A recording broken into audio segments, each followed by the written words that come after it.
Hi everybody, this is Eugene O'Loughlin, lecturer in computing at the National College of Ireland, and welcome to my series of short how-to videos. In this video we're going to learn how to create a resource histogram in Excel 2010. So first off, let's take a look at what a resource histogram actually is. So in my middle worksheet here there are two parts to it. Over on my left hand side I've got a table of resources, and over on my right hand side I've got a histogram representing those resources, and this is what we're going to learn how to draw. Examining my data over here, first of all, my resources are people. These are the people who are going to be working on my project. In this case, this is a software development project. And we can see that the project duration is 12 months from January to December. We can see from my table that a project manager is required for every month throughout the project, but that another resource, business analyst, we require 2 in January, 2 in February, 2 in March, and then 1 for each of the next 3 months, and then none for the next 4 months or so. And we can see if we follow down and read through the table that we require different numbers of people at different times throughout the project. And a resource histogram is a good way to graphically illustrate these data here. So over on the right hand side I can see my resources listed in the legend here on the right hand side. So this legend here corresponds to my resource list over here. And then each bar has different colours representing the different resource requirements throughout each month. So for example, I can see the blue bar across the very bottom down here. Part of each bar represents the project manager, 1 required every month.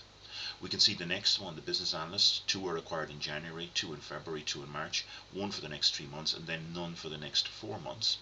And also if I look further up the diagram I can see a large group here of purple colour of representing the software developers. We can see that none are required for the first 3 months, and then it starts to slowly build up after that.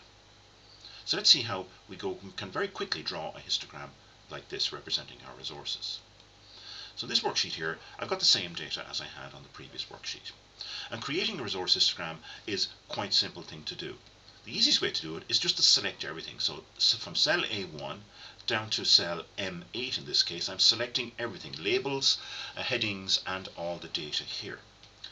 In the insert ribbon across the top of my Excel window, I'm going to choose the column type, and the type of histogram that I need to use, I'm going to choose the stacked column in 3D one here, in 3D just to make it look a little bit better. So select that. Just move it over here to the right. And we can see we've got our chart very similar to the one that we had just now in the other worksheet. We can see all my data represented here, all my legend in here as well, representing the data in the table. Now supposing we need to add another resource into this table. Let's say for example in our project that we realise that after a while we're going to need a trainer. So let me put that in. A trainer is a resource added here, and I'm going to put in no trainer required for the first 4 months, and then we need 1 trainer for 3 months, May, June and July, and then no trainers for the rest of the project. So this is a new resource added in to my data. Now this has not updated to the resource histogram over here, but it's quite simple to include it. So just select the table here, make sure it's selected with the selected box around the chart in the center here. And then if you look carefully over at your table of data on the left hand side, you can see a blue bar. In my case it might be a different color in your Excel, a blue bar around the existing data. And if I just move to the corner of that and drag it down one more line to include the data for trainer, that will then update to my resource histogram.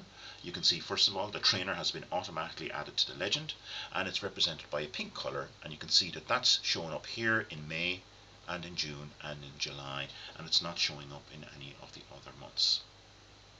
So that's how you create a simple resource histogram in Excel. I hope you found this video useful. Thank you for your attention.